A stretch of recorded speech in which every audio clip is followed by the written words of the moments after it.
Hello दोस्तों, हमारे video में आपका स्वागत है। दी स्टोरी चैम्बर चैनल को सब्सक्राइब, लाइक, शेयर ज़रूर करना। हम रोज़ नई नई कहानी लाते रहते हैं, तो चलिए कहानी शुरू करते हैं। वे उस अजनबी युवक की युद्ध क्षमता से भली भांति परिचित थे। वह स्वर्ग क्षेत्र का एक अत्यंत प्रतिभाशाली योद्धा था। उसकी शक्ति लोकेश से कहीं अधिक थी और वह नक्षत्र से भी कम नहीं था। लेकिन अब रुद्रांश ने उसे एक ही वार में ढेर कर दिया था। क्या रुद्रांश की शक्ति वर्तमान नक्षत्र से भी अधिक हो गई थी? क्या रुद्रांश का शरीर दोषपूर्ण नहीं था? अगर वह कभी सम्राट नहीं बन सकता था तो उसकी युद्ध क्षमता इतनी तेजी से कैसे बढ़ सकती थी? वे कुछ समझ नहीं पा रहे थे। अब उनके मन में केवल एक ही विचार था, वहां से भागना। नक्षत्र और लोकेश लगभग एक ही समय में पीछे हटने लगे। ये देखकर कि तुम जीत नहीं सकते, तुम भागना चाहते हो। क्या तुमने मुझसे पूछा? रुद्रांश ने उपहास करते हुए कहा। उसने एक कदम आगे बढ़ाया और रोशनी की किरण की तरह पलक झपकते ही लोकेश को जा दबोचा। लोकेश की आंखों में खौफ तैर रहा था। जिस अजनबी युवक की शक्ति उससे अधिक थी, उसे रुद्रांश ने एक झटके में मार दिया था। अगर रुद्रांश उसे मारना चाहता तो उसे दूसरे वार की जरूरत भी नहीं पड़ती। रुद्रांश, तुम मुझे नहीं मार सकते। अगर तुमने मुझे मारा तो मेरे दादाजी तुम्हें कभी नहीं छोड़ेंगे। लोकेश दहाड़ा। तुम्हारे दादाजी? उन्होंने प्राचीन खंड में पहले ही मुझ पर हमला किया था। दुर्भाग्य से वह अभी गंभीर रूप से घायल हैं और पता नहीं कहाँ छिपकर अपना इलाज करा रहे हैं। एक दिन मैं खुद जाकर उनका सिर कलम कर दूंगा, रुद्रांश ने ठंडे स्वर में कहा। उसे लोकेश को खत्म करना ही था। पुराने समय में इसी लोकेश की वजह से यामिनी एक भयानक संकट में फंस गई थी और लगभग कोमा में चली गई थी। बाद में लोकेश के दादा सम्राट दिव्यराज ने गुप्त परिवार के साथ मिलकर उसे मारने की साजिश रची थी। ये कहा जा सकता था कि रुद्रांश और लोकेश का परिवार पुराने कट्टर दुश्मन थे।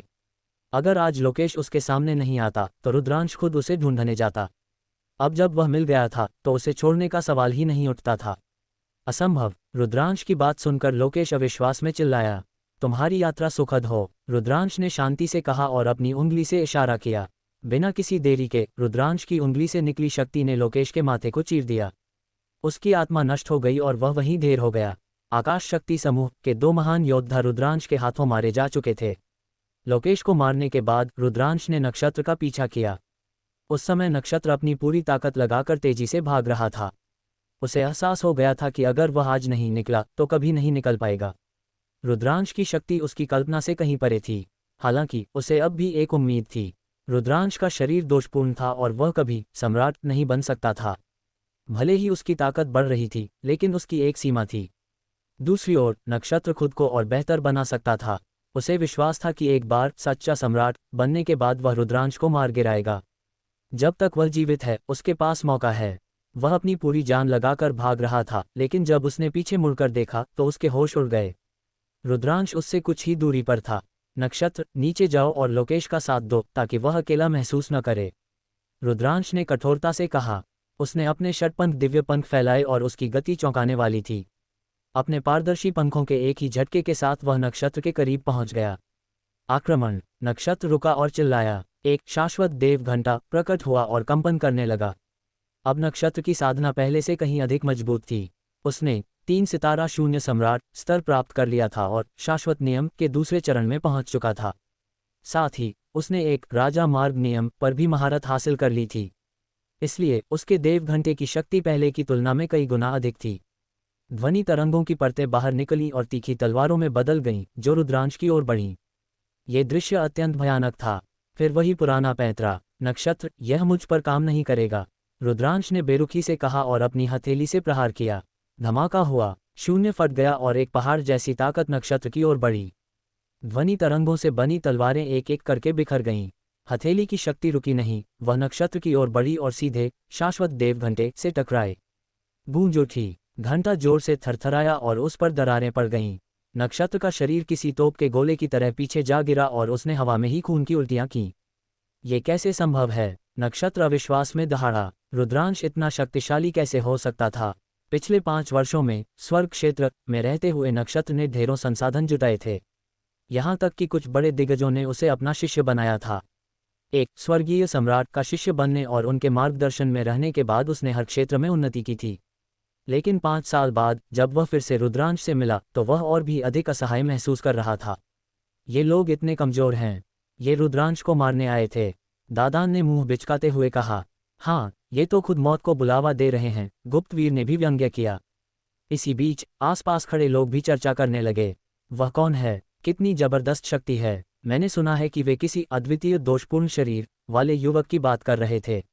वह क्या मामला है? मुझे पता है। मैंने सुना है कि प्राचीन खंड में एक ऐसा युवक पैदा हुआ है जो अब तक सम्राट नहीं बना है, लेकिन उसने कई नियमों पर महारत हासिल कर ली है, यहाँ तक कि 2 परम नियमों पर भी। क्या 2 परम नियम? भीड़ में खलबली मच गई। बहुत से लोग चकित थे, लेकिन कईयों को यकीन नहीं हो रहा था। इतिहास में कभी किसी ने ऐसा नहीं किया था। आसमान में रुद्रांश रुका नहीं और नक्षत्र पर हमला जारी रखा। षटपंथ दिव्यपंथ की मदद से वह बिजली की गति से नक्षत्र के पास पहुंच गया। रुद्रांश ने फिर से अपनी हथेली से वार किया। इस बार नक्षत्र के शरीर को ढकने वाला शाश्वत देव घंटा चकनाचूर हो गया। नक्षत्र की हड्डियों के टूटने की आवाज आई और वह खून थूकते हुए दूर जा गिरा। रुद्रांश ने अभी अपनी पूरी ताकत का इस्तेमाल नहीं किया था। उसके प्रहार में केवल 4 प्रकार के नियम थे: अराजकता नियम, निगलने का नियम, भेदन नियम और चरम नियम। पिछले कुछ वर्षों में रुद्रांश ने खुद को बहुत बेहतर बनाया था। प्राचीन नागराज हाथी के रक्त की ऊर्जा को आत्मसात करने के बाद उसकी शारीरिक शक्ति बढ़ गई थी। साथ ही उसने रसायन, उपकरण और भेदन नियमों को भी सिद्ध कर लिया था। नक्षत्र की शक्ति उन योद्धाओं से कम नहीं थी जिनसे रुद्रांश 3 साल पहले मिला था। उस समय रुद्रांश को उनके खिलाफ अपनी पूरी ताकत लगानी पड़ती थी, लेकिन अब वह केवल 4 नियमों के साथ ही उन्हें आसानी से कुचल रहा था। अब खत्म करते हैं। रुद्रांश ने नक्षत्र का पीछा किया। नक्षत्र पागलों की तरह भागने की कोशिश कर रहा था। रुद्रांश, तुम मुझे नहीं मार सकते। मेरे गुरु स्वर्गीय सम्राट हैं। उसने अपने गुरु का नाम लिया, ये सोचकर कि शायद रुद्रांश डर जाए, लेकिन वह जानता था कि रुद्रांश किसी से नहीं डरता। जैसा कि उम्मीद थी, रुद्रांश पर कोई असर नहीं हुआ। नक्षत्र की आंखों में निराशा छा गई। रुद्रांश, रुको! तभी एक भयानक दहाड़ सुनाई दी। आसमान से एक डरावनी मूके की शक्ति रुद्रांश की ओर बढ़ी। शुरुआत में रुद्रांश नक्षत्र को पूरी तरह खत्म कर इस मुसीबत को हमेशा के लिए मिटा देना चाहता था, लेकिन ठीक उसी पल शून्य को चीरती हुई एक मूके की शक्ति रुद्रांश की ओर बढ़ी। इसकी ताकत बेहद चौंकाने वाली थी। अराजकता का नियम। रुद्रांश उस प्रहार में अराजकता के नियमों की हलचल को महसूस कर सकता था। बिना सोचे समझे उसने अपनी हथेली से पलटवार किया। धमाका! रुद्रांश की हथेली और उस मूके की शक्ति के बीच जोरदार टक्कर हुई। आसमान जैसे फट पड़ा और लगातार कांपने लगा। एक तेज आंधी चारों दिशाओं में फैल गई। नक्षत्र का शरीर कांप उठा और वह उस टक्कर के झटके से दूर जा गिरा। उसके मुंह से खून के कुछ और घूंट निकल आए। रुद्रांश की निगाहें अब आसमान पर टिकी थीं। एक हट्टा कट्टा शख्स हवा में कदम रखते हुए नीचे उतरा और रुद्रांश की ओर देखने लगा। वरुण! रुद्रांश के होठों पर एक हल्की सी मुस्कान आ गई। यह एक इत्तेफाक ही था कि आज उसकी मुलाकात प्राचीन क्षेत्र के पुराने परिचितों से हो रही थी। अराजकता का नियम। ये तो वरुण है, प्राचीन क्षेत्र का अराजकता पुत्र। मैंने इसके बारे में पहले भी सुना है।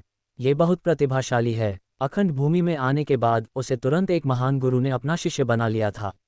उसे बहुत सारे संसाधन मिले और उसने तेजी से प्रगति की। कुछ समय पहले उसने यहाँ के कई मशहूर महारथियों को हराया था। मैंने भी सुना है, इस व्यक्ति की प्रतिभा वास्तव में अद्भुत है। उसमें भविष्य में 9 रत्नों का मुकाबला करने की क्षमता है।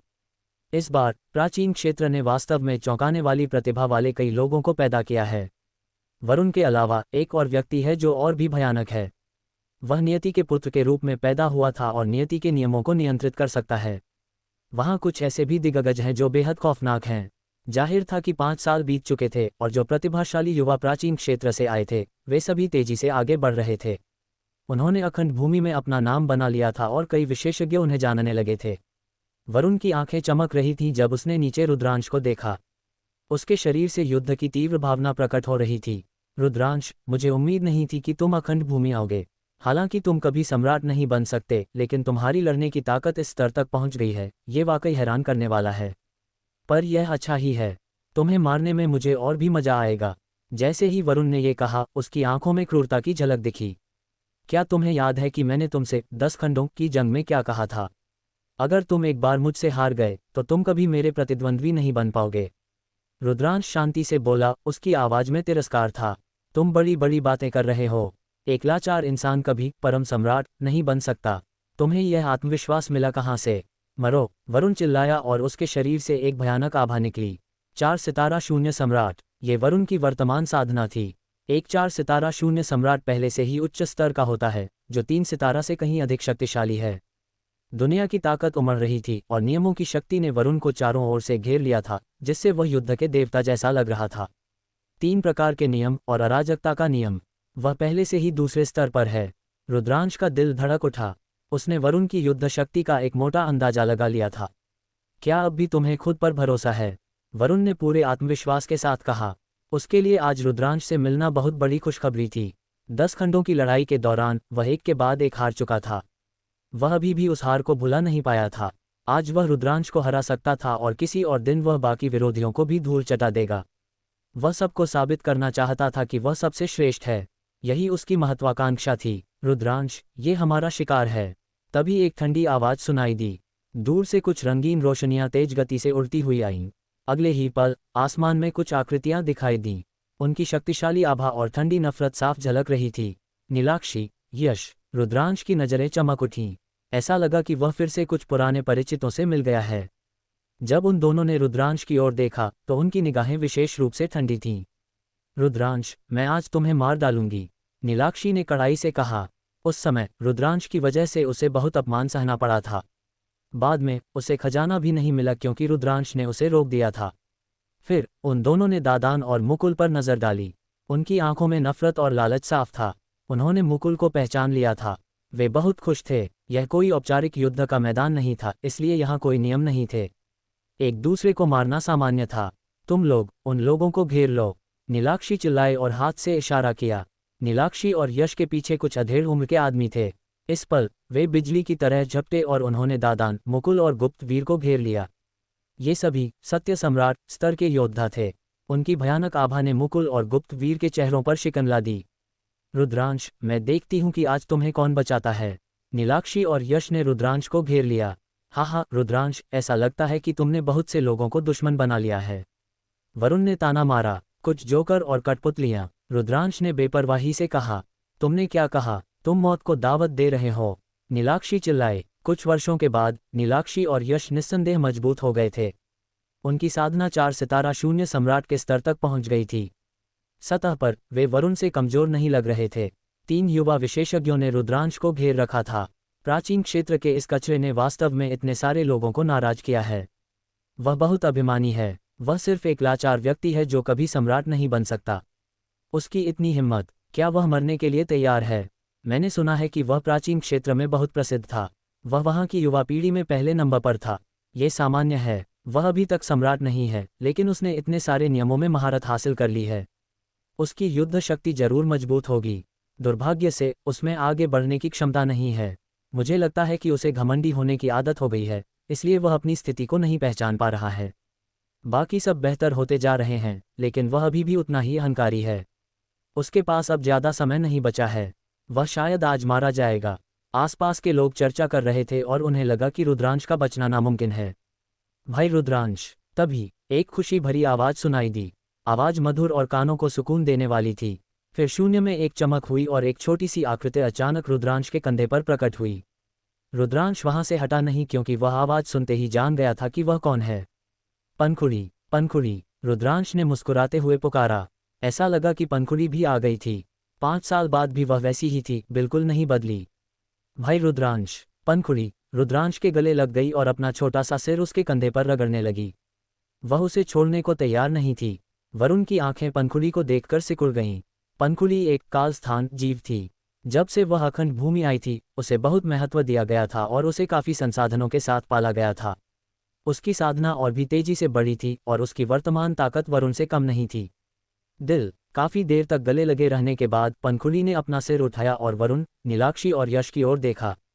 ये लोग क्या करने की कोशिश कर रहे हैं? लगता है इन्हें मार खानी है। पनखुड़ी ने अपना मुंह बनाया और नीलाक्षी, यश और बाकी सबकी ओर बुरी तरह देखा। अरे, ये तो वही है, वोकाल स्थान वाली चूहिया। नीलाक्षी और यश ने भी पनखुड़ी को पहचान लिया था। एक कम उम्र का 10 शीर्ष युद्ध पशु मिलना बहुत दुर्लभ था और इसकी प्रतिभा अद्भुत थी। जब पनखुड़ी पहली बार आई थी तो उसने काफी हलचल मचाई थी। बहुत से लोग जानते थे कि प्राचीन क्षेत्र से एक कालस्थान जीव आया है। इसके अलावा यहाँ आते ही उसे एक भयानक दिव्य पशु ने अपनी शिष्या बना लिया था और उसे बहुत ध्यान से सिखाया गया था। उसकी प्रगति की रफ्तार हैरान कर देने वाली थी और उसकी युद्ध शक्ति और भी जबरदस्त थी। इस बीच कई बड़े योद्धा उससे हार चुके थे। नीलाक्षी और यश स्वाभाविक रूप से ये सब जानते थे। साथ ही वे पंखुली के पीछे जो बड़ी शक्ति थी उससे काफी डरते भी थे। उन्हें उम्मीद नहीं थी कि रुद्रांश पंखुली को जानता होगा और उनके बीच इतने अच्छे संबंध होंगे। हे तुम दोनों, बताओ क्या तुम लोग भाई रुद्रांश के खिलाफ जाना चाहते हो? अगर हमला करना है तो पहले मुझसे निपटना होगा। पंखुली ने अपनी नन्ही मुट्ठियां लहराईं और नीलाक्षी व यश को चुनौती दी। ये तुम्हारे मतलब की बात नहीं है, दूर रहो। नीलाक्षी ठंडी आवाज में बोली। किसने कहा कि मेरा इससे लेना देना नहीं है? पंखुली ने आंखें तरेरीं। बेहतर होगा कि तुम इसमें न पड़ो। नीलाक्षी परिवार तुम्हारे पीछे वाले गुरु से नहीं डरता। नीलाक्षी फिर से बोली। बकवास बंद करो, अगर लड़ना है तो लड़ो। चींची। पंखुली गुस्से में आ गई और हमला करने ही वाली थी। पंखुली, मैं इन लोगों से खुद निपट सकता हूँ। रुद्रांश ने मुस्कुराते हुए उसे रोका। ओह ठीक है भाई रुद्रांश, मेरी तरफ से इन्हें खूब मारना। पंखुली चिल्लाए। फिर उसने अपनी निगाहें घुमाईं और उसे दादान दिखा। उसकी बड़ी आंखें चमक उठीं और वह एक झटके में दादान के कंधे पर पहुंच गई। ओह छोटे कछुए, बड़े दिनों बाद मिले। पंखुली ने अपनी बड़ी बड़ी आंखें झपकाते हुए दादान को देखा। हालांकि दादान ने इंसान का रूप धर रखा था और अपनी आभा छिपाने के लिए एक रहस्यमयी तकनीक का इस्तेमाल किया था, लेकिन पंखुली और दादान दोनों ही 10 शीर्ष युद्ध पशु थे और उनकी इंद्रियां बहुत तेज थीं। पंखुली ने एक नज़र में उसे पहचान लिया। दादान का चेहरा और उतर गया। छोटा कछुआ किसे कह रही हो? तुम्हारा पूरा खानदान कछुआ है। दादान ने चिढ़कर कहा। लेकिन तुम तो साफ साफ कछुए ही हो ना। चींची। पंखुली ने मुंह बनाकर कहा। मुझे किसी मामूली कछुए से मत जोड़ो, दादान ने गुस्से में कहा और दोनों एक दूसरे को घूरते हुए बहस करने लगे। रुद्रांश मुस्कुराया और उसने नीलाक्षी, यश और वरुण की ओर देखा। उसने बेपरवाही से कहा, चूंकि तुम सब मुझे मारना चाहते हो तो एक साथ आओ। समय बर्बाद मत करो। उसके शब्दों ने वहां मौजूद हर किसी को चौंका दिया। क्या ये लाचार व्यक्ति नीलाक्षी और बाकियों को एक साथ हमला करने के लिए कह रहा है? क्या ये पागल हो गया है? भले ही उसकी युद्ध शक्ति खराब नहीं है, लेकिन इतना अहंकार करके वह मौत को दावत दे रहा है। बाकी सब हैरान थे और नीलाक्षी व बाकी लोगों के चेहरे और भी काले पड़ गए। रुद्रांश उन तीनों से अकेला लड़ना चाहता था, यह उनके लिए एक अपमान था। तुम्हें धूल चटाने के लिए मैं अकेला ही काफी हूं। नीलाक्षी ने पहली चाल चली। उसने एक मुक्का मारा और पूरे आसमान में एक शेर की दहाड़ गूंज उठी। उसके मुके से एक शेर निकलता हुआ दिखाई दिया, जिसकी ताकत चौंकाने वाली थी। ये नीलाक्षी के परिवार की एक गुप्त तकनीक थी। 3 साल पहले की तुलना में नीलाक्षी अब कहीं अधिक शक्तिशाली थी। उसने साधना में प्रगति तो की ही थी, साथ ही उसने तीसरे नियम में भी महारत हासिल कर ली थी। एक मुक्के के साथ शेर की दहाड़ ने आसमान हिला दिया और रुद्रांश की ओर बढ़ने लगी। हालांकि रुद्रांश शांत था। उसने बस अपनी हथेली से प्रहार किया। रुद्रांश ने इस प्रहार में अराजकता का नियम, चरम नियम, निगलने का नियम और भेदन नियम का इस्तेमाल किया। उसके शरीर में एक जबरदस्त कंपन हुआ और एक और भी शक्तिशाली बल निकला। धमाका। रुद्रांश की हथेली नीलाक्षी के मुके से टकराए। नीलाक्षी तेजी से पीछे हटी और उसके मुके से निकला शेर चीखते हुए फट गया। वह कई कदम पीछे जा गिरी। उसकी आंखों में सदमा और अविश्वास था। रुद्रांश ने मुझे एक ही हाथ से पीछे धकेल दिया। ये कैसे संभव है? दूसरों को भी समझ नहीं आ रहा था। वरुण की पुतलियां भी सिकुड़ गईं। मैंने पहले ही कहा था, तुम तीनों एक साथ आओ, मेरा वक्त जाया मत करो। रुद्रांश की आवाज दूर दूर तक फैल गई। नीलाक्षी, यश और वरुण के चेहरे बदसूरत हो गए। इस समय उन्हें समझ नहीं आ रहा था कि पीछे हटें या लड़ें। अगर तुम लोग कुछ नहीं करोगे तो मैं शुरू करता हूं। रुद्रांश ने हवा में कदम रखा और हमला बोल दिया। उसने एक के बाद एक 3 हथेलियों से प्रहार किए। 3 शक्तिशाली निशान वरुण, नीलाक्षी और यश की ओर बढ़े। अगर तुम मरना ही चाहते हो तो हम तुम्हारी इच्छा पूरी करेंगे।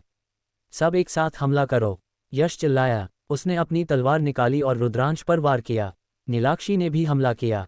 उसके मुक्कों से शेरों की दहाड़ें गूंज रही थीं।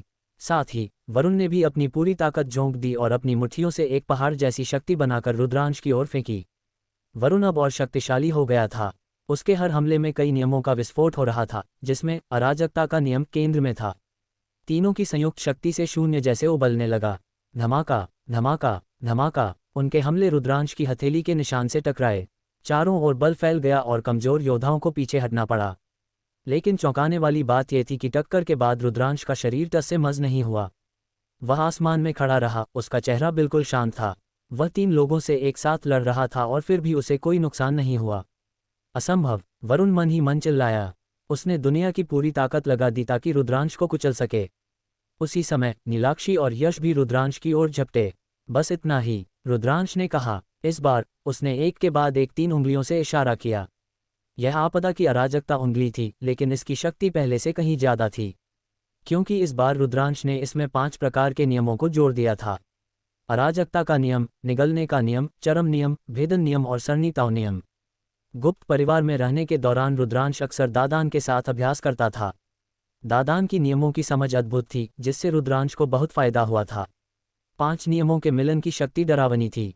5 रंगों से घिरी 5 विशाल उंगलियां वरुण और अन्य 2 की ओर बिजली की तरह बढ़ीं। फायर, वे 3 विशाल उंगलियां 5 अलग अलग रंगों में चमक रही थीं और उन्होंने पूरे आसमान को घेर लिया था। ऐसा लग रहा था मानो किसी देवता ने स्वयं अपनी 3 उंगलियां फैला दी हों। इस बार रुद्रांश ने 5 प्रकार के नियमों का उपयोग किया। ये पिछले प्रहार से भी अधिक शक्तिशाली था। धमाका, धमाका, धमाका। तीनों उंगलियां वरुण, नीलाक्षी और यश के हमलों से टकराईं। वरुण द्वारा बनाया गया पर्वत हिंसक रूप से कांप उठा और फिर टुकड़ों में बिखर गया। नीलाक्षी ने जिस विशाल शेर को अपनी दैवीय शक्ति से प्रकट किया था, वह कराहते हुए फट गया। यश की तलवार से निकली रोशनी चकनाचूर हो गई। भयानक शक्ति उन तीनों की ओर बढ़ी और वे पीछे हट गए। उनके शरीर ऐसे कांप रहे थे जैसे उन्हें बिजली का झटका लगा हो और उनके मुंह से खून के फव्वारे फूट पड़े। सिर्फ एक और नियम जोड़ने से रुद्रांश की आक्रमण शक्ति इतनी बढ़ गई कि उसने वरुण, नीलाक्षी और यश को एक ही वार में घायल कर दिया। आसपास के दर्शक सन्न रह गए। वे अपनी आंखों पर विश्वास नहीं कर पा रहे थे। वरुण, नीलाक्षी और यश तीनों अब 4 सितारा शून्य सम्राट बन चुके थे, जो उच्च स्तर की श्रेणी है। इसके अलावा वे सभी शीर्ष स्तर की प्रतिभाएं थे जिनकी शक्ति का अंदाजा केवल उनकी साधना से नहीं लगाया जा सकता था। फिर भी रुद्रांश ने उन तीनों को एक ही चाल में पस्त कर दिया। ये कैसे संभव था? रुद्रांश अभी तक सम्राट भी नहीं बना था। वह भी सम्राट बनने की दहलीज पर भी नहीं था, फिर भी वह साधना के इतने स्तरों को पार कर 3 शीर्ष दिग्गजों को दबा सकता था। सबको लगा जैसे वे पागल हो रहे हैं, क्योंकि इसने सामान्य ज्ञान के सारे नियम तोड़ दिए थे। रुद्रांश की इस ताकत को देखकर लग रहा था कि वह 5 सितारा या 6 सितारा शून्य सम्राटों को भी आसानी से कुचल सकता है। पर यह तो रुद्रांश की असली ताकत का हिस्सा मात्र था। रुद्रांश को दूसरों की राय की परवाह नहीं थी। उसने वरुण और बाकी दोनों पर हमला जारी रखा। सर्र, सर्र, सर्र। रुद्रांश लगातार अपनी उंगलियों से उन पर प्रहार करता रहा। वे तीनों गुस्से में दहाड़ते हुए अपनी पूरी ताकत झोंक रहे थे। वरुण निस्संदेह मजबूत था और उसकी युद्ध शक्ति नीलाक्षी और यश से ऊपर थी, उसकी चोटें भी कम थीं। लेकिन फिर भी वह रुद्रांश के सामने टिक नहीं पा रहा था। 3 जोरदार धमाकों के साथ वे तीनों फिर पीछे धकेले गए और खून थूकने लगे। मरो! रुद्रांश चिल्लाया और अपने षटपंथ दिव्य पंथ सक्रिय कर दिए। पलक झपकते ही वह नीलाक्षी के सामने था। नीलाक्षी घबरा गई। उसका पूरा शरीर चमकने लगा और एक विशाल शेर उसकी रक्षा के लिए झपटा। लेकिन रुद्रांश की हथेली 5 रंगों की आभा से ढकी थी। जैसे ही उसने प्रहार किया, शेर का पंजा तुरंत टूट गया और रुद्रांश की हथेली सीधे शेर के सिर पर जा लगी। शेर का शरीर इंच दर इंच फट गया और अंत में एक धमाके के साथ गायब हो गया। रुद्रांश का हाथ नहीं रुका और सीधे नीलाक्षी के शरीर पर जा लगा। नीलाक्षी के गले से एक रूह कंपा देने वाली चीख निकली। उसका शरीर छलनी हो गया, उसने खून की बड़ी उल्टियां की और उसका शरीर एक फटे हुए बोरे की तरह दूर जा गिरा। युवा मालिक, सत्यानाश हो! दादान और मुकुल को घेरने वाले सत्य सम्राट गुस्से में दहाड़े और नीलाक्षी को बचाने के लिए दौड़े। तुम अपनी मर्जी से आ और जा सकते हो, क्या तुमने इस महाराज से पूछा? दादान ने ठंडी आवाज में कहा। फिर वह बिजली की तरह उन सत्य सम्राटों की ओर लपका। दादान के हाथ हिलाते ही उसके शरीर से 9 रंग निकलने लगे। यह एक साथ 9 प्रकार के नियमों का विस्फोट था। इसके अलावा सभी 9 नियम दूसरे स्तर पर थे और कुछ तो तीसरे स्तर तक पहुंच चुके थे। तुम सत्य सम्राट चौंक गए। कुल 5 सत्य सम्राट थे और उनमें से सबसे शक्तिशाली 5 सितारा सत्य सम्राट के स्तर पर था। उन सब ने एक साथ दादान पर हमला किया। हालांकि वे अनुभवी थे, पर दादान के सामने वे कम पड़ रहे थे। दादान अकेला 5 से लड़ रहा था और फिर भी उसका पलड़ा भारी था। इसके नियम बहुत भयानक हैं। एक सितारा सत्य सम्राट होकर भी उसने 9 प्रकार के नियमों को इस स्तर तक साध लिया है। यह अविश्वसनीय है। कुछ पुराने दिग्गजों ने आह भरी। सत्य सम्राटों के लिए असली ताकत नियमों के नियंत्रण में होती है और दादान इसमें उस्ताद था। नीलाक्षी और यश के परिवार के योद्धा दादान के जाल में फंस गए थे और वे मदद के लिए नहीं पहुंच पा रहे थे। रुद्रांश की आकृति फिर चमकी और वह यश के पास प्रकट हुआ। उसने एक जोरदार थप्पड़ मारा और यश का हाल भी नीलाक्षी जैसा ही हुआ। तुम मुझे मारना चाहते थे, आज मैं तुम सबको खत्म कर दूंगा। रुद्रांश की आवाज बर्फीली थी। वह जानता था कि ये परिवार अखंड भूमि के शक्तिशाली घराने हैं और इनके पास निश्चित रूप से कोई स्वर्ग सम्राट होगा। इन्हें मारने का मतलब बड़ी मुसीबत मोल लेना था, लेकिन उनकी बार बार की कोशिशों ने रुद्रांश को मौत के घाट उतारने पर मजबूर कर दिया था। उसने तय कर लिया था कि वह इन्हें मारकर गुप्त परिवार के पास छिप जाएगा। नीलाक्षी और यश बुरी तरह घायल थे पर मरे नहीं थे। वे डर के मारे कांप रहे थे और पीछे हटते हुए चिल्लाए, हमें बचाओ। बच्चे, तुम्हारी इतनी हिम्मत। एक जोरदार दहाड़ के साथ भीड़ से एक हट्टा कट्टा बूढ़ा निकल कर आया। उसने एक विशाल हथौड़ा उठाया और रुद्रांश की ओर दे मारा। सत्य सम्राट। रुद्रांश की आंखें सिकुड़ गईं। उसने सीधे टक्कर लेने के बजाय अपने दिव्य पंखों की मदद से हमले को चकमा दिया। इसे मार डालो, इसे खत्म करो। नीलाक्षी ने यश के परिवार के उस बुजुर्ग को पहचान लिया और चिल्लाए। वह बूढ़ा विशाल हथौड़ा लेकर रुद्रांश को मारने के लिए झपटा। तुम एक सत्य सम्राट होकर एक अर्ध सम्राट पर हमला कर रहे हो। तुम कितने निर्लज हो, मैं तुम्हारा सामना करूंगा। दादान दहाड़ा और उसने कई प्रहार किए। उसकी लड़ने की शैली अनोखी थी, उसने सभी नियमों को मंत्रों रून्स में बदल दिया था। ठक ठक, दादान के सामने वाले दो सत्य सम्राटों ने खून थूका और पीछे हट गए। दादान अब उस हथौड़े वाले बूढ़े की ओर बढ़ा। तुम्हारे पास हथौड़ा है तो क्या हुआ, मेरा हथौड़ा देखो, खाओ प्रहार। दादान चिल्लाया, अपनी मुट्ठी उठाए और हमला किया। जैसे ही उसकी मुट्ठी नीचे आई, हवा मंत्रों से भर गई और विरोधी के हथौड़े से भी बड़ा एक आभासी हथौड़ा बन गया। धम, दो विशाल हथौड़े टकराए और शून्य कांप उठा। उस बूढ़े का शरीर बुरी तरह हिल गया, उसका हाथ फट गया और वह खून थूकते हुए पीछे हटा। बाकी सत्य सम्राट जो दादान से उलझे थे, वे आखिरकार खुद को छुड़ाकर नीलाक्षी और यश को बचाने के लिए उनकी ओर भागे। दिल, रुद्रांश का पराक्रम और वरुण लोचन की हार। दादान अंकल कमल को घेरने वाले नीलाक्षी और यश के परिवारों के सत्य सम्राटों ने जैसे ही अवसर पाया, वे तुरंत बिजली की गति से उनके पास पहुंचे। उन्होंने अपनी सांसारिक ऊर्जा वर्ल्ड एनर्जी से उन दोनों को लपेट लिया और वहां से तेजी से निकल गए। वे रुकने का साहस नहीं कर सके। वहां मौजूद कई लोग हतप्रभ रह गए। नीलाक्षी और यश बड़े अहंकार के साथ आए थे और रुद्रांश को मारने के लिए अपने साथ सत्य सम्राट स्तर के विशेषज्ञों को लाए थे, लेकिन अंत में उन्हें अपमानजनक स्थिति में वहां से भागना पड़ा। सत्य सम्राट स्तर के योद्धाओं की गति इतनी तीव्र थी कि वे पलक झपकते ही दूर निकल गए और रुद्रांश उन्हें पकड़ नहीं सका। तब रुद्रांश की दृष्टि दूसरी दिशा में गई। वहां वरुण अराजकता का पुत्र भी लोचन स्टार रिवर के साथ पूरी गति से भाग रहा था। रुकने की हिम्मत उसमें भी नहीं थी। हुम्फ, रुद्रांश ने ठंडी आह भरी और अपने षटपंख दिव्य पंख फैला दिए। एक ही झटके में वह अत्यंत तीव्र गति से वरुण के पीछे लग गया। वरुण की गति रुद्रांश के सामने कुछ भी नहीं थी। रुद्रांश ने बहुत जल्दी उसे घेर लिया। धिक्कार है, वरुण क्रोध में दहाड़ा और लोचन के चेहरे पर डर साफ दिखने लगा। रुद्रांश उन्हें मारने का मन बना चुका था।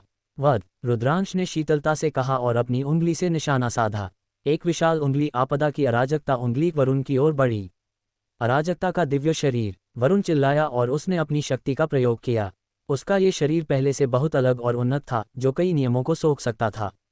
धमाका, उसने रुद्रांश के वार को रोकने के लिए लगातार मुक्के चलाए, लेकिन जब वे तीनों मिलकर भी पहले रुद्रांश का मुकाबला नहीं कर सके थे, तो अकेले वरुण की क्या बिसात थी। रुद्रांश की विशाल उंगली ने वरुण के मुक्कों की शक्ति को ऐसे कुचल दिया जैसे कोई सूखी घास को कुचलता है। वरुण का शरीर हिंसक रूप से कांप उठा। वह पीछे की ओर गिरा और उसके मुंह से खून की धारा निकल पड़ी।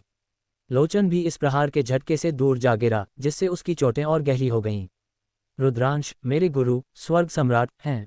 लोचन दहाड़ा। उसे वास्तव में डर था कि रुद्रांश उसे यहीं मार डालेगा। पीछे खड़े व्यक्ति का नाम लेने से क्या कोई लाभ होगा। रुद्रांश ने उपहास किया और लोचन का अंत करने के लिए आगे बढ़ा। लोचन अपनी चोटों के बावजूद पीछे हटने लगा। धमाका, लेकिन रुद्रांश ने उसे कोई अवसर नहीं दिया। उसने अपनी उंगली से एक तीक्ष्ण प्रहार किया जो सीधा लोचन के मस्तक की ओर बढ़ा। नहीं, लोचन चिल्लाया, क्योंकि वह इसे रोकने में असमर्थ था। तभी अचानक उसके सामने एक प्रकाश की किरण प्रकट हुई। ये प्रकाश एक ढाल की तरह था। रुद्रांश की उंगली का प्रहार इससे टकराया, लेकिन इसका कोई प्रभाव नहीं हुआ। धमाका, तभी दूर से एक विशाल हाथ आगे बढ़ा। वह हाथ इतना बड़ा और तीव्र था कि उससे निकलने वाला आभामंडल और भयानक था। स्वर्ग सम्राट। रुद्रांश चौंक गया। इस विशाल हाथ से स्वर्गताव का दबाव महसूस हो रहा था।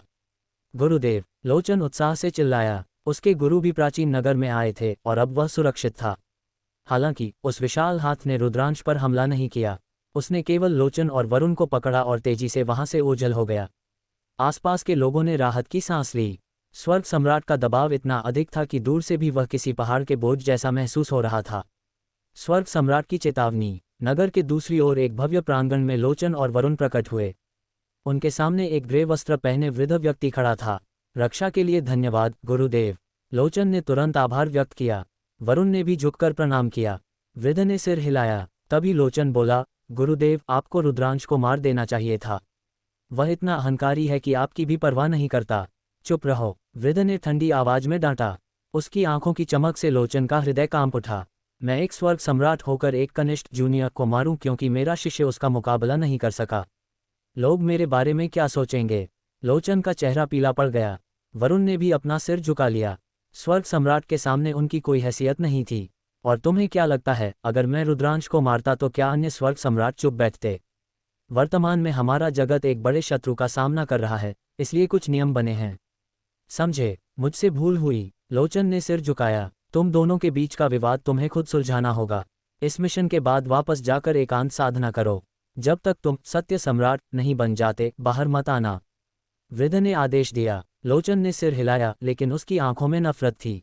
उसने मन ही मन सोचा, रुद्रांश, मैं तुझे अपने हाथों से मारूंगा। भले ही तू अभी शक्तिशाली है, पर जब तक तू सम्राट नहीं बनता, तेरी शक्ति सीमित रहेगी। वरुण के मन में भी यही विचार था। उसे अराजकता का शास्त्र चाहिए था, रुद्रांश का संकल्प। दूसरी ओर रुद्रांश ने एक लंबी सांस ली। वह वरुण और लोचन को मार सकता था, लेकिन स्वर्ग सम्राट के हस्तक्षेप के कारण वह चूक गया। उसे पता था कि एक स्वर्ग सम्राट इतने छोटे स्तर पर आकर उस पर हमला नहीं करेगा। कोई बात नहीं, जैसे ही तुम सम्राट बनोगे, इन तुच्छ लोगों से निपटना बच्चों का खेल होगा। दादान अंकल कमल ने मुस्कुराते हुए कहा। अच्छी लड़ाई थी, चहक। पनखुली बबल दादान के कंधे से कूदकर रुद्रांश के पास आए और उससे लिपट गई। चलो आगे चलते हैं, रुद्रांश मुस्कुराया। उन्हें पनखुली से पता चला कि लोचन पुराना मित्र और ओयांग अभी भी अपनी गुप्त साधना में व्यस्त हैं और यहाँ नहीं आए हैं। इस युद्ध के बाद रुद्रांश का नाम चारों ओर फैल गया। एक अर्ध सम्राट होकर कई नियमों पर विजय प्राप्त करना और वरुण जैसे योद्धाओं को हराना एक चमत्कार जैसा था। हालांकि कई लोग अब भी इस बात पर संदेह कर रहे थे कि कोई एक साथ इतने अंतिम नियम अल्टीमेट लॉज कैसे नियंत्रित कर सकता है। फायर। इन दिनों रुद्रांश के नाम की चर्चा हर उस शख्स की जुबान पर थी जो अमर पर्वत के खुलने का बेसब्री से इंतजार कर रहा था। आने वाले कुछ दिन काफी शांतिपूर्ण बीते। रुद्रांश और उसके साथी अपने निवास स्थान पर रुके रहे और एकांत में अपनी साधना और अभ्यास में लीन रहे। जैसे जैसे समय बीतता गया, महानगर में लोगों की भीड़ बढ़ती चली गई। लगभग हर दिन लोग अमर पर्वत पर चढ़ने की कोशिश करते थे। मार्शल सेन से लेकर सम्राट स्तर तक के योद्धाओं ने अपनी किस्मत आजमाई, लेकिन कोई भी उस पर्वत के शिखर तक पहुंचने में सफल नहीं हो सका। सभी के पास केवल धैर्यपूर्वक प्रतीक्षा करने के अलावा कोई विकल्प नहीं था। देखते ही देखते एक महीना बीत गया। अचानक एक दिन अमर पर्वत से सतरंगी रोशनी फूटने लगी। उसी क्षण पूरे महानगर में एक गूंजती हुई घंटी की आवाज सुनाई दी। हर कोई सतर्क हो गया और अपने अपने घरों से बाहर निकल आया। अमर पर्वत में कुछ हलचल हो रही है। क्या हम अब अंदर जा सकते हैं? चलो चलकर देखते हैं। अनगिनत लोग आसमान में उड़ते हुए अमर पर्वत की ओर बढ़ने लगे।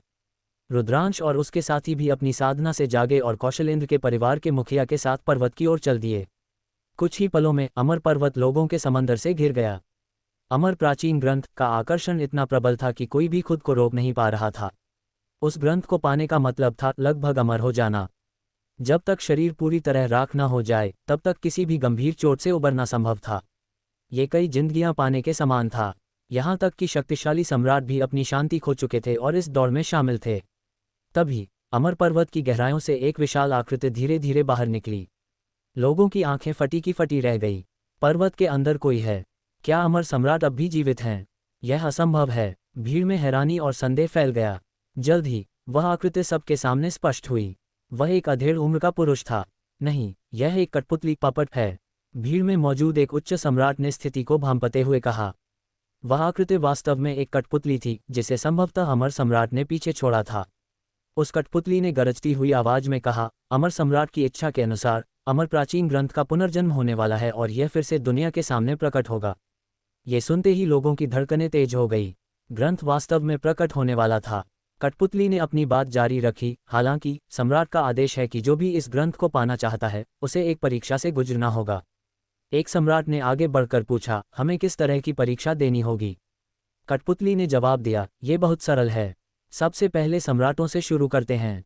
वे योद्धा जो पिछले 10,000 वर्षों के भीतर सम्राट के पद तक पहुंचे हैं, कृपया अमर पर्वत में प्रवेश करें और परीक्षा दें। सफल होने पर आपको ग्रंथ प्राप्त होगा। मुझे धोखा देने की कोशिश न करें, मेरे पास आपकी योग्यता जानने के अपने तरीके हैं। ये सुनते ही वहां मौजूद शक्तिशाली सम्राटों के चेहरे उतर गए।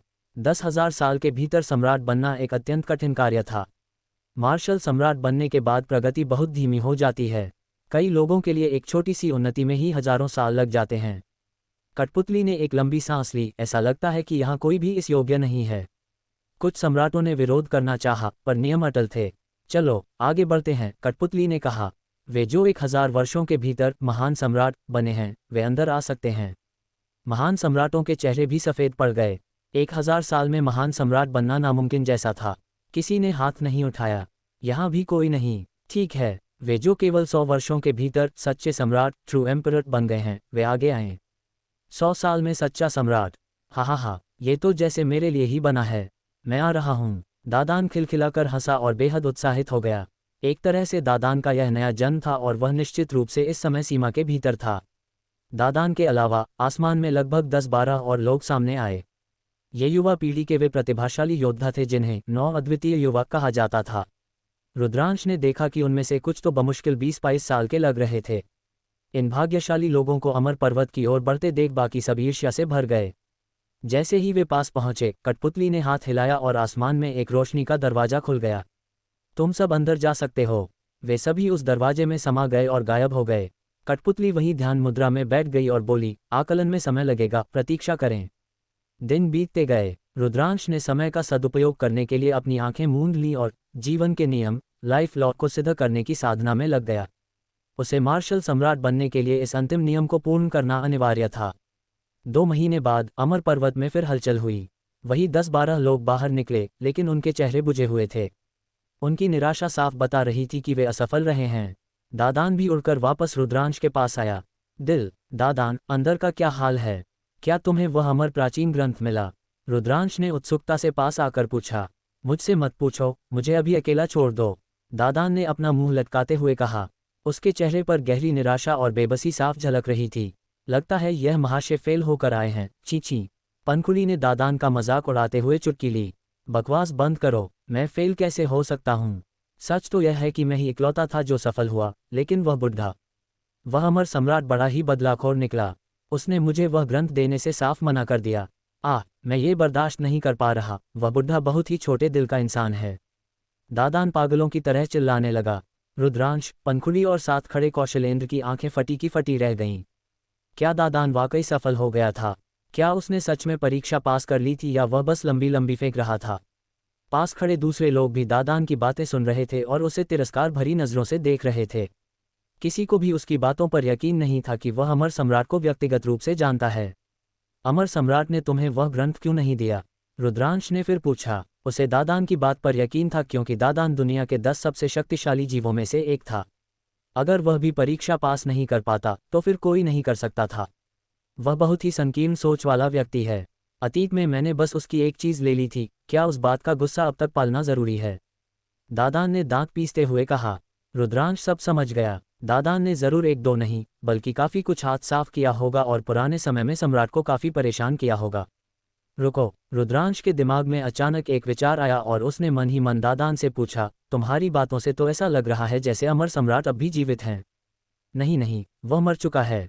ये तो बस मेरा अंदाज़ा है कि वह अब भी मुझसे चिढ़ा हुआ है, वरना वह मुझे ग्रंथ क्यों नहीं देता? दादान ने नाक सिकुड़ते हुए गुस्से में कहा। दादान, आखिर अंदर परीक्षा किस तरह की हो रही है? रुद्रांश ने जानना चाहा। तभी उस कठपुतली की आवाज़ गूंजी, अभी तक किसी को भी अमर प्राचीन ग्रंथ प्राप्त नहीं हुआ है। अब वे लोग आगे आए जो 50 वर्ष की आयु से पहले पवित्र सम्राट, सेंट एम्परर बन चुके हैं। जल्दी करो। कठपुतली शायद नहीं चाहती थी कि पहले गए लोग अंदर का कोई भी राज बाहर वालों को बताएं। 50 से कम की उम्र में पवित्र सम्राट। कौशलेंद्र और मुकुल की आंखों में चमक आ गई। चलो चलते हैं, कौशलेंद्र ने कहा और कई युवा योद्धा अमर पर्वत की ओर बढ़ने लगे। रुद्रांश के मन में कई विचार कौंधे। मैं अभी तक पवित्र सम्राट तो नहीं बना हूं, पर क्या मुझे कोशिश करनी चाहिए? उसने ज्यादा नहीं सोचा और वह भी भीड़ के साथ उड़ चला। वहां लगभग 1000 से ज्यादा ऐसे लोग थे जो इस योग्यता में फिट बैठते थे। भीड़ के बीच रुद्रांश को वरुण देव, नीलाक्षी और यश जैसे प्रतिद्वंद्वी भी दिखाई दिए। उन सब की नज़र भी रुद्रांश पर पड़ी। हुजूर, ये व्यक्ति अभी तक पवित्र सम्राट नहीं बना है। ये धोखे से अंदर घुसने की कोशिश कर रहा है। नीलाक्षी ने अचानक चिल्लाकर कठपुतली का ध्यान रुद्रांश की ओर खींचा। रुद्रांश की आंखों में गुस्सा चमक उठा। कठपुतली ने रुद्रांश को बड़ी बारीकी से देखा, जैसे वह उसकी आत्मा के पार देख लेना चाहती हो। वरुण देव और यश मन ही मन मुस्कुरा रहे थे। उन्हें लगा कि अब रुद्रांश को कड़ी सजा मिलेगी। लेकिन तभी कठपुतली की आंखों में हैरानी के भाव आए और उसने सिर हिलाते हुए कहा, इसकी स्थिति विशेष है। यह अंदर जा सकता है क्या? नीलाक्षी और उसके साथी दंग रह गए। नफरत है मुझे इससे, वे दांत पीस कर रह गए। गधे कहीं के, चींची। पनखुली ने उनकी हालत पर मजाक उड़ाया। जल्द ही रुद्रांश, पनखुली, मुकुल और कौशलेंद्र उस रोशनी के दरवाजे से होते हुए अंदर पहुंच गए। रुद्रांश ने खुद को एक विशाल चबूतरे पर पाया जहां लगभग 100 लोग पहले से मौजूद थे। सामने एक चौड़ी सड़क थी जो ऊपर की ओर ढलान पर जा रही थी। रुद्रांश ने देखा कि वहां कुल 9 चबूतरे थे जो एक गहरे अंधेरे गर्त से अलग थे। हर चबूतरे से एक रास्ता ऊपर की ओर जा रहा था। तभी आसमान में एक आकृति उभरी जो बिल्कुल उसी कठपुतली जैसी थी। पहली परीक्षा सरल है, जो इस रास्ते के अंत तक पहुंच जाएगा वह पास माना जाएगा। शुरू करो। जैसे ही वह आकृति गायब हुई, लोग पागलों की तरह दौड़ पड़े। लेकिन तभी अचानक गड़गड़ाहट हुई और आसमान से बिजली की लपटें उन पर गिरने लगीं। कुछ लोग घायल होकर पीछे गिर गए तो कुछ ने बिजली को रोककर आगे बढ़ना जारी रखा। ये रास्ता इतना आसान नहीं है, चलो, रुद्रांश ने कहा और वे सब आगे बढ़े। जैसे ही रुद्रांश ने उस प्राचीन सड़क पर कदम रखा, आसमान से एक बिजली उस पर गिरी। रुद्रांश ने हाथ के एक झटके से उसे हवा में ही बिखेर दिया। इस बिजली की शक्ति तो काफी कम है। रुद्रांश हैरान था। तभी उसे समझ आया कि यह परीक्षा योद्धा की अपनी ताकत के हिसाब से खुद को ढाल रही थी। यहाँ ऊंचे स्तर के योद्धा को कोई अतिरिक्त लाभ नहीं था, बल्कि सबको अपनी आंतरिक क्षमता और प्रतिभा का परिचय देना था। रुद्रांश और उसके साथी शुरुआत में बहुत आराम से आगे बढ़ रहे थे। गुब्बारा। रुद्रांश पूरी तरह से शांत था। यहाँ गिरती बिजलियां उस पर कोई दबाव नहीं बना पा रही थीं। जहां तक पनखुली की बात थी, वह काल अंतराल की जीव थी, इसलिए उसे भी इन बिजलियों से कोई खास फर्क नहीं पड़ रहा था। कौशलेंद्र एक उच्च श्रेणी का प्रतिभाशाली योद्धा था, तो वह भी बिना किसी कठिनाई के आगे बढ़ रहा था। मुकुल को एक अद्वितीय शक्तिशाली योद्धा की विरासत मिली थी, उसकी युद्ध क्षमता भी बहुत प्रबल थी, इसलिए वह भी सहजता से आगे बढ़ रही थी। हालांकि बाकी लोगों की स्थिति इतनी आसान नहीं थी। कई लोग बिजलियों की चपेट में आकर खून की उल्टियां कर रहे थे और उनके शरीर झुलसकर काले पड़ गए थे। उनके पास पीछे हटने के अलावा कोई विकल्प नहीं बचा था। कुछ लोग हार मानने को तैयार नहीं थे और हवा में छलांग लगाकर ऊपर पहुंचने की कोशिश कर रहे थे, लेकिन उन्हें जल्द ही एहसास हुआ कि यह असंभव है। एक शक्तिशाली अदृश्य बल उन्हें नीचे दबा रहा था, जिससे वे उड़ने में असमर्थ थे। बहुत से लोगों को रुकना पड़ा, ये जानते हुए कि अखंड प्राचीन ग्रंथ उनके भाग्य में नहीं है। सिर्फ कुछ शक्तिशाली योद्धा ही आगे बढ़ पा रहे थे, विशेषकर वे जो कई नियमों और परम शक्तियों पर नियंत्रण रखते थे। उनकी गति बहुत तेज थी और वे लगातार ऊपर चढ़ रहे थे। रुद्रांश, पनखुली और उनके साथी एक समान गति से आगे बढ़ रहे थे। वे जितना ऊपर जाते, बिजलियां उतनी ही शक्तिशाली होती जातीं।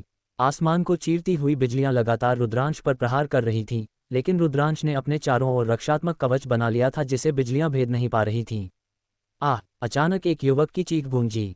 वह बिजली से बुरी तरह झुलस गया था और उसका शरीर फटने की कगार पर था। वह हवा में उछलकर नीचे जा गिरा, हालांकि उसकी जान बच गई। यहाँ कोई मरता नहीं था, बस गंभीर रूप से घायल होकर बाहर हो जाता था। जैसे जैसे वे आगे बढ़ रहे थे, लोग छटते जा रहे थे। किसी को नहीं पता था कि यह प्राचीन रास्ता कितना लंबा है। रुद्रांश और उसके साथी 3 दिनों तक चलते रहे और इन 3 दिनों में उन पर लगातार बिजलियों की बौछार होती रही। 3 दिन बाद आधे से ज्यादा लोग बाहर हो चुके थे। अंततः बिजलियां रुक गईं, लेकिन इससे पहले कि वे राहत की सांस लेते, रास्ते का तापमान तेजी से गिरने लगा। एक भीषण ठंड उनके शरीर में घुसने लगी, जैसे उन्हें बर्फ बना देगी। जैसे जैसे वे आगे बढ़े, ठंड और भी जानलेवा होती गई। कोई इस ठंड को बर्दाश्त नहीं कर पाया और उसका पूरा शरीर बर्फ की मूर्ति बन गया, जिसे एक धमाके के साथ रास्ते से बाहर फेंक दिया गया। तभी एक बर्फीली हवा चली जो हड्डियों तक को कंपा देने वाली थी। आसमान से बर्फ के टुकड़े गिरने लगे। बचाओ! एक युवक चिल्लाया जब एक बर्फ के टुकड़े ने उसे लगभग 2 हिस्सों में काट दिया। इन बर्फ के टुकड़ों की धार किसी दिव्य तलवार से भी तेज थी। शून्य में तैरता हर टुकड़ा एक घातक हथियार था। हर कोई अपनी रक्षा के लिए पूरी ताकत लगा रहा था। रुद्रांश के सुरक्षा कवच से टकराकर बर्फ के टुकड़े धातु के टकराने जैसी आवाजें पैदा कर रहे थे। अब बहुत कम लोग बचे थे। रुद्रांश ने देखा कि बाकी 8 प्राचीन रास्तों पर भी स्थिति बिल्कुल ऐसी ही थी। कुछ और दिन बीत गए। बर्फ की भूमि पार करने के बाद उनका सामना आग की लपटों से हुआ। आग इतनी भीषण थी कि वह आत्मा तक को झुलसा दे। हर नए क्षेत्र के साथ परीक्षा कठिन होती जा रही थी। अब मुकुल के लिए संघर्ष शुरू हो गया था। वह हाल ही में पवित्र सम्राट बनी थी, इसलिए नियमों पर उसकी पकड़ अभी थोड़ी कमजोर थी। रुद्रांश ने उसकी हालत देखकर कहा, दीदी मुकुल, अगर आप इसे सहन नहीं कर पा रही हैं, तो खुद पर ज्यादा दबाव न डालें। मुकुल ने जिद से अपना सिर उठाया और कहा, मैं ठीक हूँ, मैं अभी और आगे जा सकती हूँ। कुछ और दिनों बाद उन्होंने आग का क्षेत्र पार किया और एक ऐसे स्थान पर पहुंचे जहां प्रचंड हवाएं चल रही थीं। वे हवाएं पैनी छुरियों की तरह शरीर को काट रही थीं। यहां आकर रुद्रांश को भी गंभीर होना पड़ा। मुकुल अब और बर्दाश्त नहीं कर सकी। एक दर्द भरी कराह के साथ वह पीछे हट गई। उसके शरीर पर कई घाव हो गए थे। मुकुल दीदी, अब बस कीजिए, रुद्रांश चिल्लाया। यहाँ कोई किसी की मदद नहीं कर सकता था, सबको अपनी लड़ाई खुद लड़नी थी। मुकुल ने दांत पीसते हुए अंततः हार मान ली और पीछे की ओर छलांग लगा दी। एक अदृश्य शक्ति ने उसे अपनी ओर खींचा और वह ओझल हो गई। अब रुद्रांश, पंखुड़ी और कौशलेंद्र ही बचे थे। ये रास्ता अंतहीन लग रहा था। लगभग 1 महीने की यात्रा और जहर, श्राप, कांटों और तलवारों के रास्तों से गुजरने के बाद कौशलेंद्र की हिम्मत भी जवाब दे गई और वह बाहर हो गया। अब रुद्रांश के रास्ते पर केवल 3 लोग बचे थे, रुद्रांश, पंखुड़ी और एक अत्यंत सुंदर स्त्री जिसकी प्रतिभा विस्मयकारी थी। बाकी रास्तों पर भी केवल इक्का दुक्का लोग ही बचे थे। रास्ता खत्म हो गया। अचानक उस सुंदर स्त्री की आंखों में चमक आई। सामने प्राचीन मार्ग समाप्त हो चुका था। तभी वही रहस्यमयी आकृति फिर से प्रकट हुई और बोली, पहली परीक्षा उत्तीर्ण करने पर बधाई। अब दूसरी परीक्षा का समय है। अचानक रुद्रांश और बाकी लोगों के सामने 3 चबूतरे प्रकट हुए। आकृति ने निर्देश दिया, अपनी पसंद का चबूतरा चुनें और उस पर अपनी हथेली रखें। जैसे ही रुद्रांश ने चबूतरे को छुआ, वह ठंडा और चिकना महसूस हुआ। अचानक उसमें से अनंत प्रकाश निकला और अनगिनत मंत्र रुद्रांश के शरीर को घेरने लगे। रुद्रांश को महसूस हुआ जैसे पूरी दुनिया घूम रही है। जब उसकी आंखें खुलीं तो वह एक शून्य वॉइड में था, जहां प्रकाश की एक किरण तलवार की तरह उसकी ओर तेजी से बढ़ रही थी। रुद्रांश ने तुरंत अपनी दिव्य शक्ति को केंद्रित किया और उस पर प्रहार किया। फायर! रोशनी की एक किरण रुद्रांश की ओर तेजी से झपटी, लेकिन उसने अपनी हथेली के एक ही प्रहार से उसे दूर हवा में उछाल दिया। वह रोशनी बिखरी नहीं। दूर गिरने के बाद वह शून्य में ही ठहर गई और उसकी चमक पहले से कहीं ज्यादा तेज हो गई। रुद्रांश का दिल धड़क उठा। उसने महसूस किया कि यह साधारण प्रकाश नहीं था। ये अखंड नियम की शक्ति थी और विशेष रूप से इसमें अराजकता के नियम समाहित थे। अचानक वह किरण फिर से सक्रिय हुई। किसी उड़ती हुई तलवार की तरह उसने शून्य को चीरा और रुद्रांश पर सीधा हमला किया। रुद्रांश अपनी शक्तियों से पलटवार करने ही वाला था कि वह ठिठक गया। अब केवल एक किरण नहीं थी, चारों दिशाओं से वैसी ही कई और किरणें उसकी ओर बढ़ रही थीं। हर किरण एक शक्तिशाली तलवार की चमक जैसी थी, जिसमें अपार ऊर्जा भरी थी। रुद्रांश ने कोई जोखिम नहीं लिया। उसके हाथ में काल खड्ग प्रकट हुई। अपनी पवित्र शक्ति को चरम पर ले जाते हुए उसने एक पल में 9 बार प्रहार किए। धातु के टकराने की तीखी आवाजें गूंजी और चारों ओर चिंगारियां बिखर गईं। रुद्रांश ने उन 9 किरणों को पीछे धकेल दिया। उसने अपनी बाहें सिकुड़ते हुए गौर किया कि वे 9 किरणें असल में 9 अलग अलग नियमों का प्रतिनिधित्व कर रही थीं, वही 9 नियम जिन्हें रुद्रांश खुद नियंत्रित करता था। वे किरणें दूर जाकर और भी अधिक चमकदार होने लगीं। उनकी गति अब पहले से कहीं ज्यादा भयावह थी। वे 9 अलग अलग दिशाओं से एक साथ रुद्रांश पर टूट पड़ीं। रुद्रांश पूरी तरह एकाग्र था। उसने अपने चारों ओर अपने 9 नियमों का सुरक्षा घेरा बनाया। काल खड्ग में 7 तरह की शक्तियों का संचार हो रहा था। तभी पीछे से एक बिजली जैसी चमक आई। वह भेदन नियम से बनी एक तलवार थी। इसकी गति मानवीय प्रतिक्रिया से कहीं परे थी। रुद्रांश दहाड़ा और पीछे घूमकर उसे रोका, लेकिन बाकी दिशाओं से भी हमले शुरू हो चुके थे। वह रोशनी की धाराओं की तरह उसे छलनी करने पर उतारू थे। रुद्रांश ने अपने 6 पंखी दिव्य पंख फैलाए और फुर्ती से वार बचाते हुए अपनी तलवार से सुरक्षा कवच बनाया। इसके बावजूद एक किरण उसकी रक्षा को भेदती हुई निकल गई और उसके शरीर पर घाव कर दिया। खून बहने लगा और रुद्रांश का आधा शरीर सुन्न पड़ गया। उसने तुरंत जीवन नियम का उपयोग कर घाव को भरा। ये तो बस शुरुआत थी। रोशनी की किरणें जाल की तरह बुनती जा रही थीं। उनकी गति और तकनीक इतनी विकसित हो गई थी कि वे खुद ही युद्ध की कलाएं प्रदर्शित कर रही थीं। रुद्रांश संघर्ष कर रहा था, लेकिन वह हर वार को नहीं रोक पा रहा था। उसके शरीर पर कई नए घाव बन गए। उसके दिमाग में एक विचार कौंधा, ऐसे बिखरे हुए हमलों से काम नहीं चलेगा। मुझे अपनी शक्ति को केंद्रित करने के बजाय इन नियमों को अलग अलग फैलाना होगा। उसने अपने 9 नियमों को मुक्त किया और उन्हें दुश्मन की किरणों की ओर भेजा।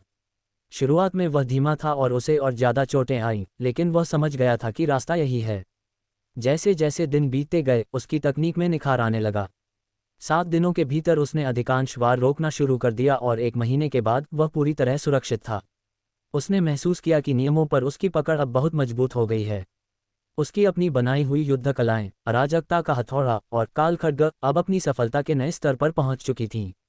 तभी उन किरणों ने अपना स्वरूप बदल लिया। अब वे केवल तलवारें नहीं थीं। कुछ नियम शक्तिशाली दिव्य ड्रैगन बन गए, कुछ अग्नि पक्षी, कुछ महावृषभ और कुछ स्वर्ण गरुड़। ये सभी श्रेष्ठ दिव्य प्राणियों के रूप में रुद्रांश पर हमला कर रहे थे। रुद्रांश फिर से घायल होने लगा, लेकिन उसने हार नहीं मानी। उसने भी अपने 9 नियमों को इन्हीं दिव्य प्राणियों के स्वरूप में ढालना शुरू किया। इस कठिन प्रक्रिया में 2 महीने और बीत गए। अंततः रुद्रांश सफल हुआ। शून्य में अब उसके बनाए दिव्य प्राणी और विपक्षी शक्तियां आपस में टकरा रहे थे। भयंकर गर्जना हो रही थी। इसी संघर्ष के बीच रुद्रांश के चेहरे पर मुस्कान आए। उसके जीवन नियम ने अपनी सीमाओं को पार कर लिया था और वह प्रथम स्तर की पूर्णता पर पहुंच गया था। रुद्रांश ने महसूस किया कि अब वह सम्राट के स्तर पर पहुंचने के लिए पूरी तरह तैयार है। भले ही उसे अभी तक अखंड प्राचीन ग्रंथ नहीं मिला था, लेकिन इस साधना से उसे जो मानसिक और आत्मिक धन मिला था वह किसी भी ग्रंथ से बड़ा था। भविष्य में नई शक्तियों को जन्म देने के लिए यह अनुभव उसकी सबसे बड़ी पूंजी बनने वाला था। अचानक आसपास का शून्य कांपने लगा। दिव्य प्राणी धुएं की तरह गायब हो गए और दृश्य किसी कांच की तरह टूट गया। रुद्रांश को चक्कर आया और जब उसने आंखें खोलीं तो वह वापस उसी प्राचीन मार्ग पर था। उसका हाथ अभी भी उस वेदी पर रखा था। वह प्राचीन रास्ता जो पहले खत्म होता दिख रहा था अब तेजी से आगे की ओर बढ़ने लगा था। रुद्रांश की आंखों में जीत की चमक थी। मैं सफल हुआ। Smiling face. प्राचीन मार्ग का अंत हो चुका था, लेकिन रुद्रांश के कदमों के नीचे ये रास्ता अब नई दिशाओं में फैलने लगा था। इसका अर्थ साफ था, वह अपनी परीक्षा में सफल हो गया था। रुद्रांश भैया, आप जीत गए। ची पंखुड़ी अपनी चिरपरिचित मासूमियत के साथ खुशी से चहक उठी। रुद्रांश ने अपनी नजरें घुमाईं तो देखा कि पंखुड़ी और उस रूपवती युवती के सामने बने हुए ऊंचे मंच अब गायब हो चुके थे। केवल रुद्रांश के सामने वाला मंच ही स्थिर था। इसी बीच दूसरी दिशाओं से शक्तिशाली ऊर्जा का आभास हुआ। अन्य 8 रास्तों से आए युवा योद्धा रुद्रांश की ओर लालसा भरी नजरों से देख रहे थे। उन सब के सामने के मार्ग और मंच लुप्त हो चुके थे। पंखुड़ी, ये सब क्या है? क्या बाकी सब हार गए? रुद्रांश ने हैरानी से पूछा। हाँ भैया, बाकी सब तो आधा महीना पहले ही बाहर हो गए थे। जैसे ही वे असफल हुए उनके मंच गायब हो गए।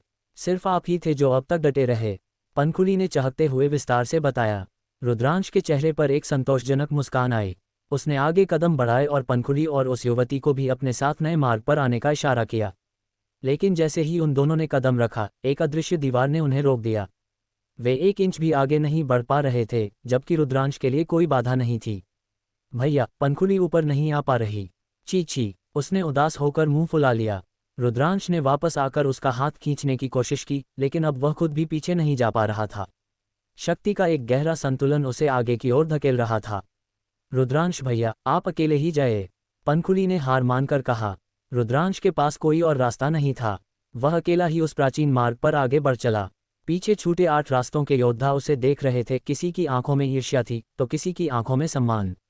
जैसे जैसे वह आगे बढ़ा, उसे अपने भीतर एक नई शक्ति का संचार महसूस हुआ। उसका शरीर और उसकी दिव्य ऊर्जा पहले से कहीं अधिक सुदृढ़ हो गई थी। जीवन नियम की पूर्णता ने उसके शरीर को फौलाद जैसा बना दिया था। उसकी वर्तमान शक्ति अब साधारण स्तर से बहुत ऊपर उठ चुकी थी।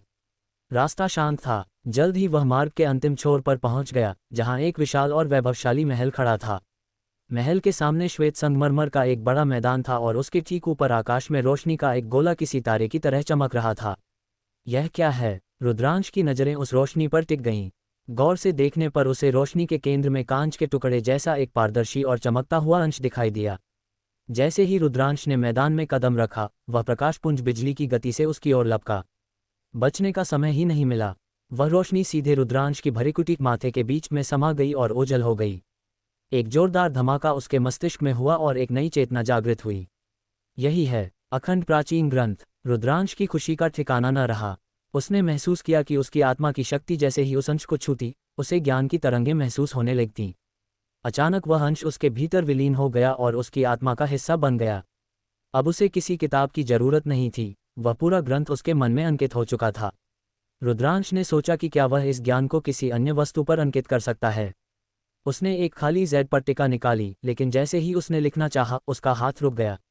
उसे समझ ही नहीं आ रहा था कि शुरुआत कहाँ से करे। वह ज्ञान उसके भीतर तो था, लेकिन उसे शब्दों में उतारना नामुमकिन लग रहा था। वह संगीत की उस धुन जैसा था जिसे महसूस तो किया जा सकता था, पर बांधा नहीं जा सकता था। तभी उसके सामने एक आकृति उभरी। ये वही मध्य आयु का व्यक्ति था जो रक्षक की भूमिका में था। इसे उतारने की कोशिश मत करो, उस व्यक्ति ने शांत स्वर में कहा। तुम्हारा आध्यात्मिक स्तर अभी इतना ऊंचा नहीं है कि तुम इस ईश्वरीय ज्ञान को भौतिक रूप दे सको। रुद्रांश ने पूछा, वरिष्ठ, यह इस तरह एक छाप के रूप में मेरे भीतर क्यों समा गया? उस व्यक्ति ने एक ठंडी आह भरी। अतीत में जब मेरे स्वामी पर विदेशी ताकतों ने हमला किया था तब उनकी मृत्यु निश्चित थी। उन्होंने अपनी अंतिम सांसों में इस अखंड प्राचीन ग्रंथ को बचाने के लिए ब्रह्मांडीय नियमों का सहारा लिया और इसे एक दैवीय छाप में बदल दिया। उन्होंने मुझे निर्देश दिए और फिर उनका अस्तित्व समाप्त हो गया। अब केवल ये छाप ही शेष है। रुद्रांश का हृदय भर आया। एक महान सम्राट का ऐसा अंत। उसे समझ आ गया कि वह इसे क्यों नहीं लिख पा रहा था। ये सम्राट की आत्मा और ब्रह्मांड के नियमों का मिश्रण था। इसे लिखने के लिए उसे खुद भी उस महान स्तर तक पहुंचना होगा। अब तुमने ये ग्रंथ प्राप्त कर लिया है। मेरा कार्य पूर्ण हुआ। अब मैं तुम्हें वापस भेजता हूँ। उस व्यक्ति ने हाथ हवा में लहराया। रुद्रांश को महसूस हुआ कि एक प्रचंड शक्ति उसे अपनी लपेट में ले रही है। अगले ही पल वह अनंत पर्वत के बाहर उस रोशनी के द्वार के पास खड़ा था। उसके साथ ही बाकी सभी युवा योद्धा भी बाहर आ गए थे। बाहर खड़े लोग जो 3 महीनों से इंतजार कर रहे थे चौंक गए। वे वापस आ गए। पूरे 3 महीने बीत गए। पता नहीं किसे वह अखंड प्राचीन ग्रंथ मिला होगा। पर्वत के भीतर से उस रक्षक की आवाज गूंजी, मेरा कर्तव्य पूरा हुआ। अब अपने स्वामी की अंतिम इच्छा के अनुसार यह अनंत पर्वत हमेशा के लिए शून्य के अंधकार में विलीन हो जाएगा। जैसे ही वह मुड़ा, बाहर खड़े एक शक्तिशाली गुरु ने उसे पुकारा, ठहरिए महोदय। अगर हमारा वीडियो आपको अच्छा लगे तो लाइक कमेंट शेयर ज़रूर करना और अगले वीडियो के लिए कमेंट ज़रूर करना।